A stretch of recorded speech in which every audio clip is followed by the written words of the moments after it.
Blog Talk Radio. Blog Talk Radio. Franchise interviews. From Easton, Pennsylvania to Sydney, Australia, you're listening to Franchise Interviews. Franchise Interviews.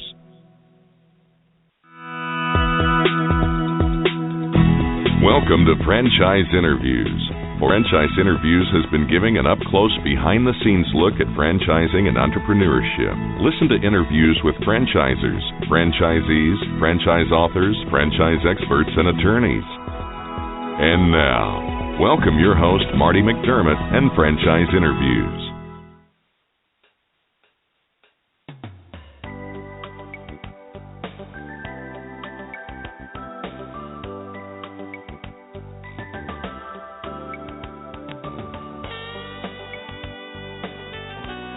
Hi everyone, and welcome to a very special edition of Franchise Interviews, where for over 8 years we've been asking the Franchpreneurs one-on-one.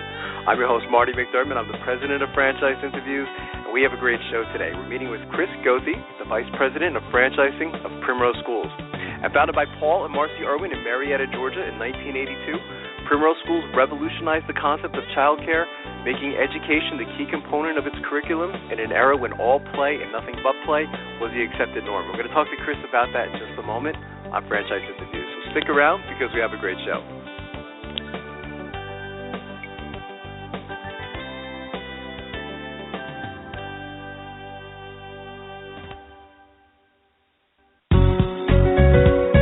Are you looking for a franchise that delivers? Businesses will always need shipping, and for more than 25 years, loyal customers have depended on Unishippers for reliable savings and exceptional customer service. Unishippers is focused on just one thing: helping small and medium-sized businesses save time and money on all their shipping needs. And as the largest reseller of complete shipping services in the country, we have the buying power to ensure that we succeed. The Unishippers franchise offers low startup costs, no equipment or real estate required because they're not retail, residual income, and a quality of life and work-life balance. For more information on becoming a Unishippers franchisee, go to www.unishippers.com and click Franchise Opportunities, or call Franchise Development at 801-708-5822. That's 801-708-5822. Franchisers, are you looking to reach aspiring entrepreneurs looking to buy a franchise? Are you looking to reach a highly educated audience on franchising? For over 8 years, Franchise Interviews has been giving an up-close, behind-the-scenes look at franchising and entrepreneurship through our website, franchiseinterviews.com, where you can hear and read interviews as well as get tips from some of the most successful sources in franchising. Our weekly franchise radio show, where each week you get to hear a new interview with franchisers, franchisees, franchise authors, franchise experts, and attorneys, and our podcast, Great Quotes in Franchising. For more information, go to franchiseinterviews.com or call us at 610-905-2919. That's 610-905-2919. Franchise Interviews. From Easton, Pennsylvania to Sydney, Australia, you're listening to Franchise Interviews. Franchise Interviews.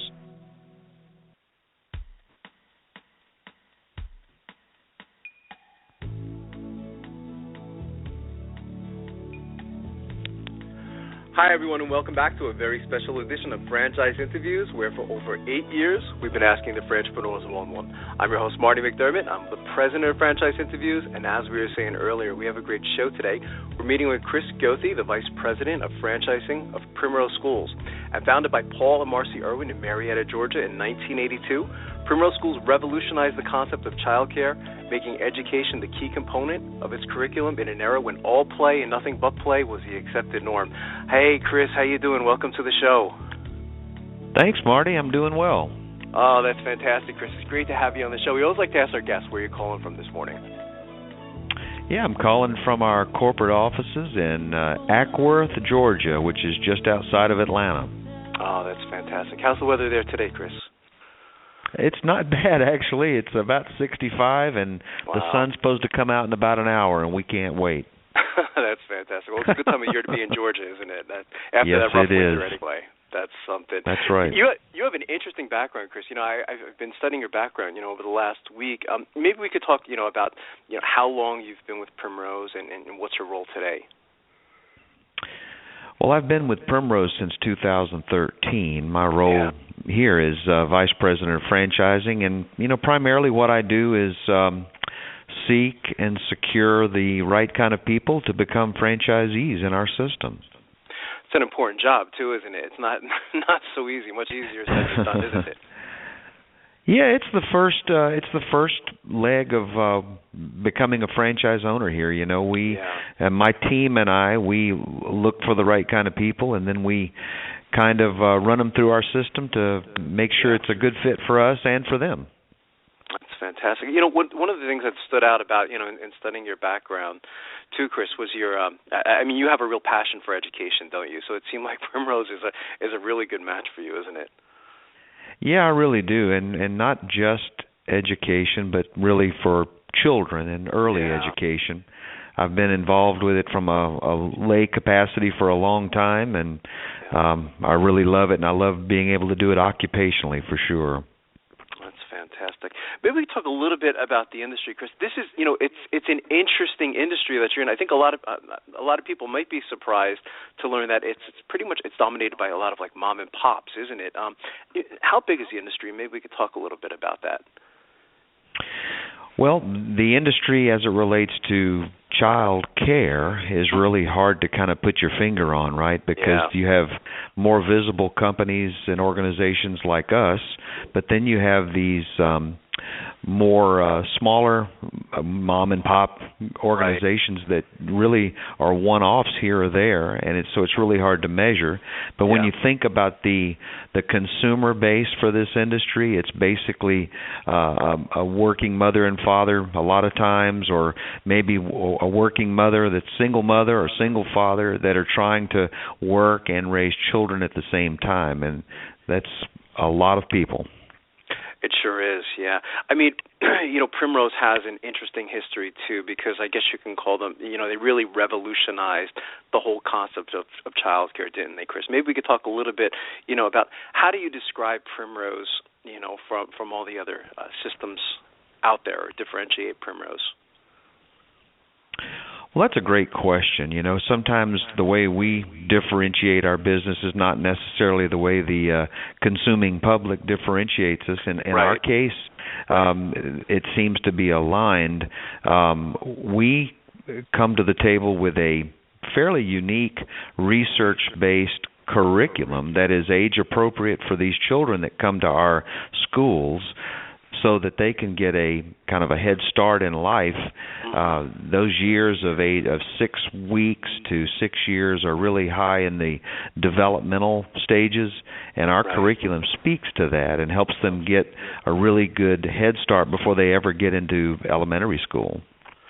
Yeah, when we had Joe Kirshner on our show, it was about almost like 2 years ago, Chris. She was mentioning her frustration when she moved into your state, that she couldn't really find anything out there, that provided education, for the children. And as you were mentioning, was it the first, they say 6 weeks to 6 years is really a critical time, isn't it, for as far as children learning goes, isn't it?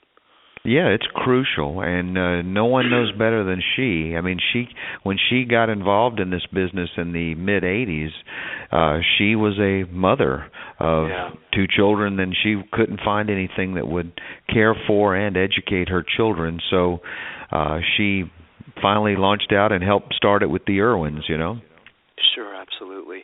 Every year I keep saying I'm going to get up to Boston because they have that franchise and business opportunities show. And once again, I was unable to get up there this year, but I know you got up there, over the weekend, Chris. Maybe you could talk a little bit about. Yeah, it was a fun weekend. Boston's pretty unique in the country here. This show was at the World Trade Center out in the Seaport region of Boston, which is a really, really high growth part of the country. But one of the unique aspects of Boston that's kind of, we're starting to see it multiplied around the country, is that they place a really high value on education. Not just early education, but education throughout the life of an adult as well. And that's just a wonderful place for us to start, right? To go into an area of the country where there's a high premium placed on education, because that's what we do. That's great.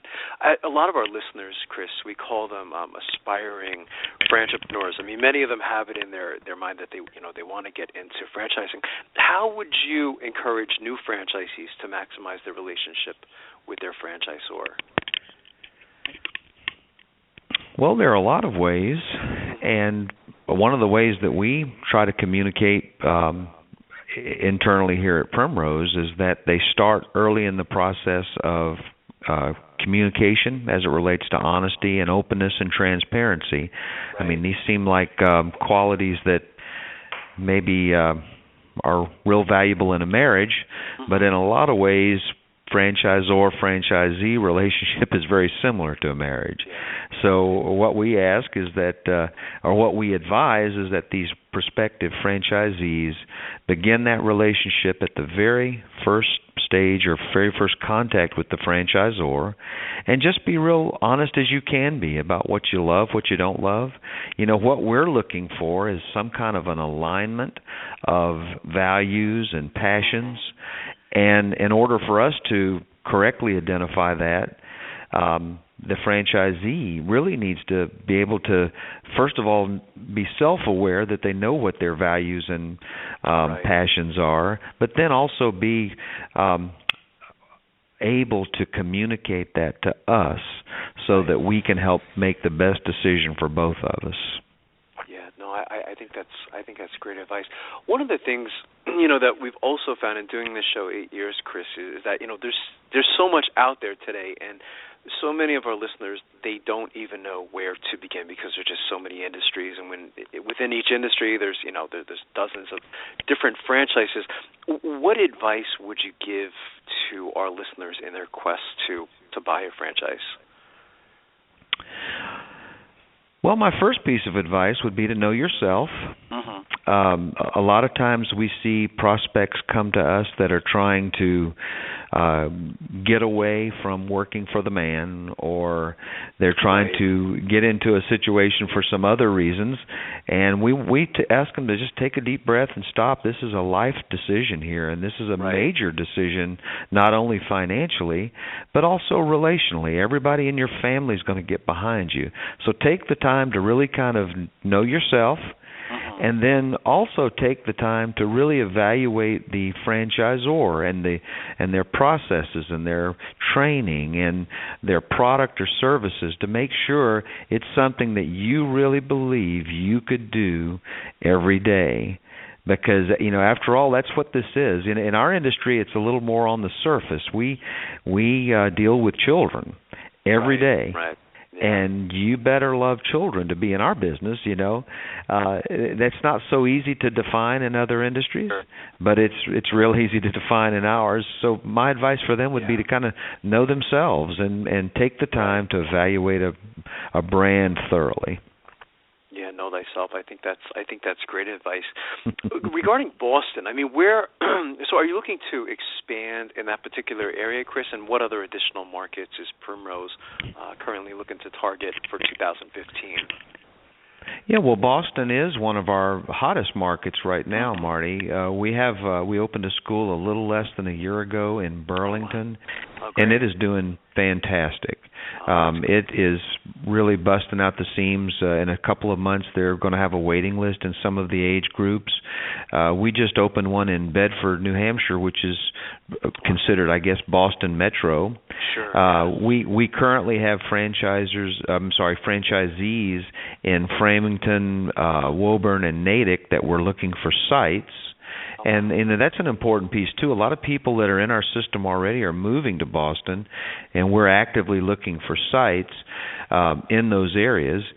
But we also have about 30 development areas that are already mapped out. Places like Melrose and Littleton and Maynard and Needham. These are mapped out areas where we're looking for franchise owners that want to come in and operate a Primrose school within that geographic area. It must be a rewarding part of your job too, I imagine, Chris. Is to get to be part of that experience. To get to see a new franchise actually open and have that play that part of their life, isn't it? Yeah, it's the best. I mean, I get to help these young couples fulfill a lifelong dream.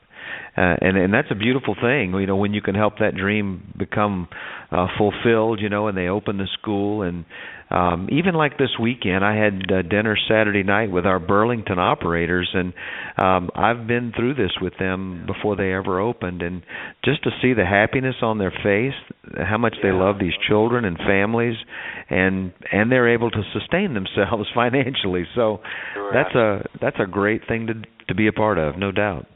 It's interesting, and when I was, studying Primrose too, Chris, I noticed that it seemed like anyway, that there was a lot of husband-wife franchisees. Yeah. Is that true, or or is it coincidental? Yeah, I happened to notice several of them. I said, wow, that would be an interesting husband-wife franchise.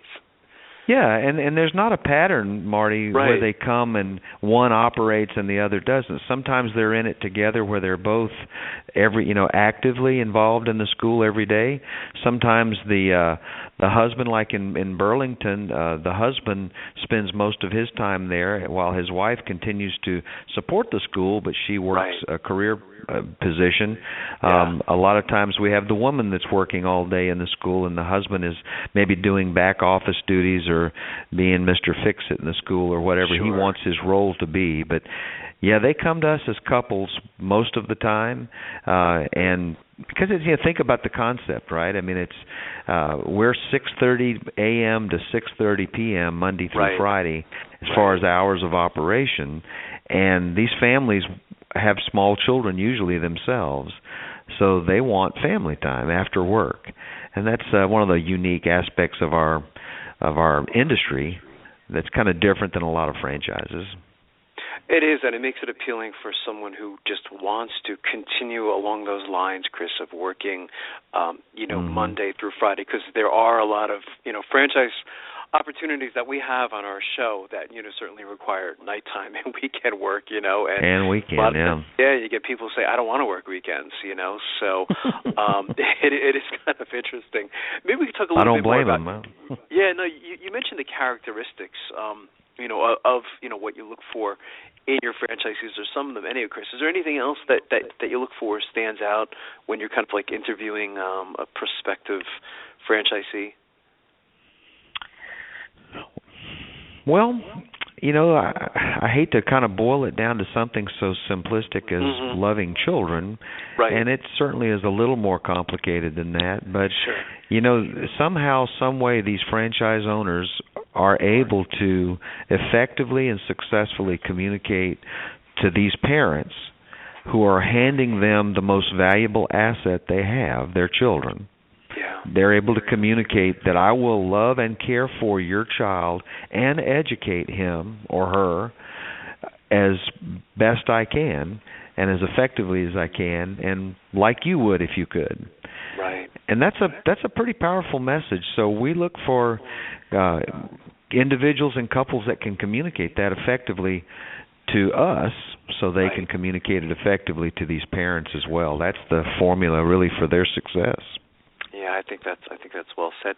So what's the training like then, Chris? Once you decide that, you like them, they like you, do they come out to corporate, and does the training take place there?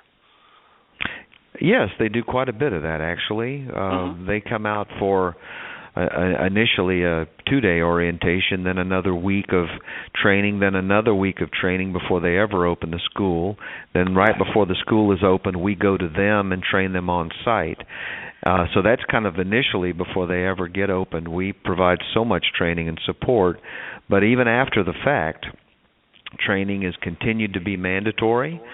We bring them in here. We come out to them in a consultative role and keep them operating at peak capacity, which is really the goal for both of us.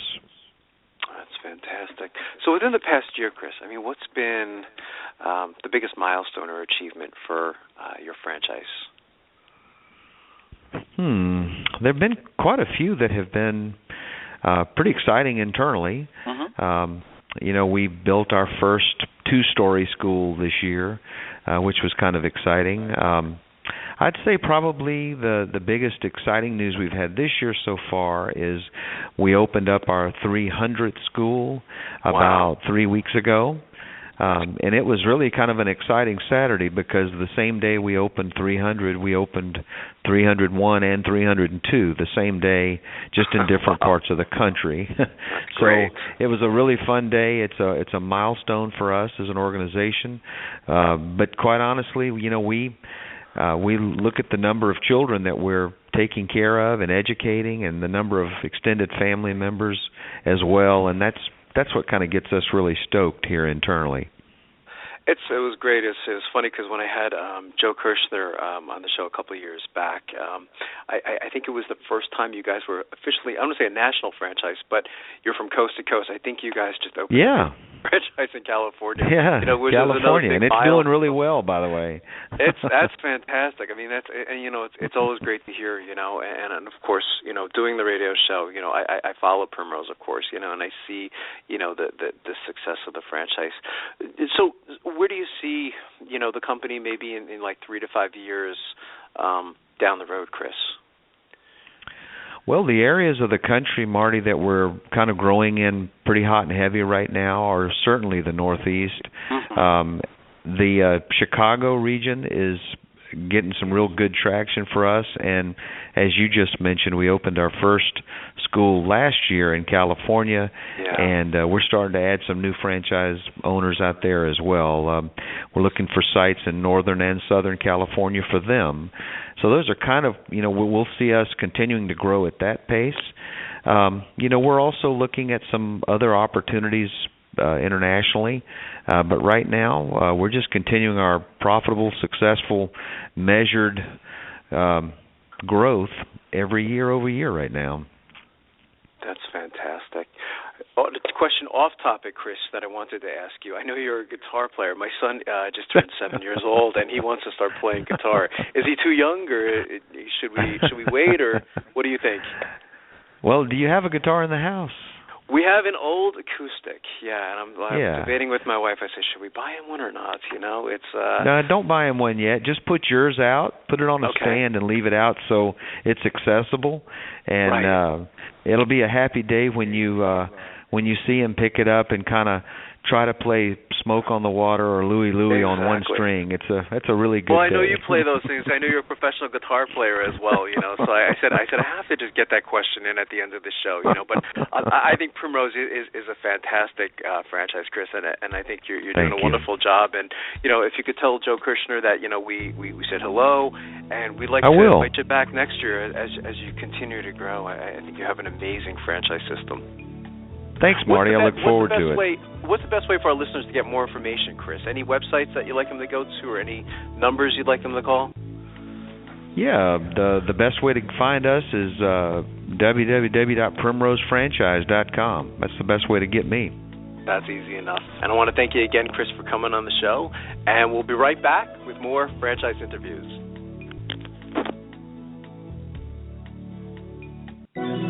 Franchise interviews.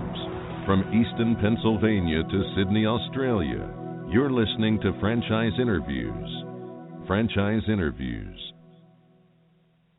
Franchisers, are you looking to reach aspiring entrepreneurs looking to buy a franchise? Are you looking to reach a highly educated audience on franchising? For over 8 years, Franchise Interviews has been giving an up-close, behind-the-scenes look at franchising and entrepreneurship through our website, franchiseinterviews.com. Or you can hear and read interviews as well as get tips from some of the most successful sources in franchising. Our weekly franchise radio show where each week you get to hear a new interview with franchisers, franchisees, franchise authors, franchise experts and attorneys, and our podcast, Great Quotes in Franchising.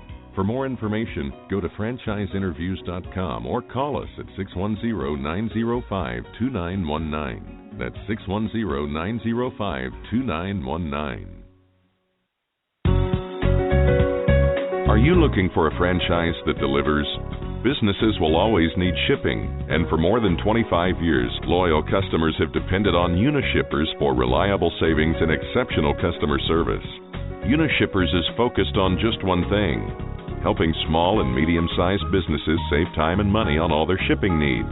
And as the largest reseller of complete shipping services in the country, we have the buying power to ensure that we succeed. The Unishippers franchise offers low startup costs, no equipment or real estate required because they're not retail, residual income, and a quality of life and work-life balance. For more information on becoming a Unishippers franchisee, go to www.unishippers.com and click Franchise Opportunities or call Franchise Development at 801-708-5822. That's 801-708-5822. Hi, everyone, and welcome to another edition of Great Quotes in Franchising, where each podcast you get to hear a great quote in franchising. You know, we've been hosting franchise interviews now over 6 years and over 300 shows, and during that time we've had some incredible quotes on the show. Today you're going to get to hear from Ellen Dunn, who is a franchisee to the Wild Birds Unlimited franchise system. And frequently on the show we'll ask our guests, why franchising? Why did you go into franchising? And I thought Ellen's answer was really unique out of all the guests we've had in 6 years. She spoke about the importance of having relationships, and you know, she even thinks of the franchisor and her fellow franchisees as friends. So I thought that was very clever. She also took an assessment of what, you know, maybe her possible weaknesses were and her strengths, and you know, she says that the franchise can help her with things like advertising or marketing, which, you know, wasn't really in her background. So we're going to play that clip for you right now and enjoy this edition of Great Quotes in Franchising from Franchise Interviews. Here we go. I left and started my own business. I always had a corporation behind me, right. And I knew that I needed someone that could offer me all the things that I didn't get from the corporate world. And after interviewing several other franchisees, I knew that WBU was where I was going to get all the things as a small business owner that from the corporate world that I couldn't get on my own, such as the HR and the marketing. Right. So you were sold, or you were convinced on franchising right away, Ellen. You kind of like knew that, you know, you wanted to be an entrepreneur, but franchising was probably the best alternative for your situation. Correct, because I didn't have all the expertise for mainly the marketing, the advertising. Sure. Because I always, as I said, I always had a corporation behind me at my other jobs, so I didn't know how to go about doing all those things on my own. And a franchise is the best way to get those items. That's fantastic. Did you know the category? Really well. Did you know the category was going to be retail, Ellen? I mean, there's like 80. I think there's like 80 different industries. A Wild Birds Unlimited franchisee. Well, that was one of the things I was nervous the most about going out on my own was missing relationship building because again, coming from very large corporations, I was worried about not having friends. Sure. I must say, that's interesting. I have tons of friends. All the different store owners, building the relationships with all the store owners here in New England and across the United States. I just have lots of relationships, and the relationships at the Franchise Support Center. I can pick up the phone at any time and call any number of people to talk to and bounce off crazy ideas that I might be coming up with, and they'll either laugh with me or think that it's a great idea or tell me I'm out of my mind. And it's just been a wonderful support group. And there are people to talk to when you need those different supports, whether it's crisis management or whether it's just somebody to talk to. There's always somebody around that you can talk to or go out and spend an evening with. There's always somebody there to do that. And I really didn't think I was going to have that support group anymore. It sounds like it's the culture, too, at Wild Birds Unlimited that you enjoy, too, Ellen. And listening to, I've never, in the 6 years of doing that show, I like how you mentioned, use the word friends, which I think is very powerful, the relationship with franchisees and also the relationship with the franchisor. I think that's very powerful what you said. So I think that's fantastic, and it sounds like, as you said, there's always someone to talk to, and you wouldn't get that if you did this on your own, would you? You know, if you called it, you know, Ellen's Birds Unlimited, you know, I guess it would be a lot more lonely experience. Right. Yeah, so and they are my friends. I mean, Paul is right up there, and I'm just not saying that. Paul's up there, and I mean, any number of them. I mean, I look at them all as my friends, and whenever I think of coming to the end of this relationship at some point, to me it's going to be incredibly sad because they're all my friends, and I value all their friendship, and I value their knowledge. They have great ideas. I don't always agree with their ideas, and I don't. And they always go along with that, and they accept when you don't agree with them. I don't know. They don't always like it, but and they always accept the criticism. And I think sometimes they let you go away on your own, and whether it works or whether it doesn't work, that's accepted, which is good to know. Thanks, everyone, for listening, and we'll see you again soon with another edition of Great Quotes in Franchising from Franchise Interviews. Take care, everyone.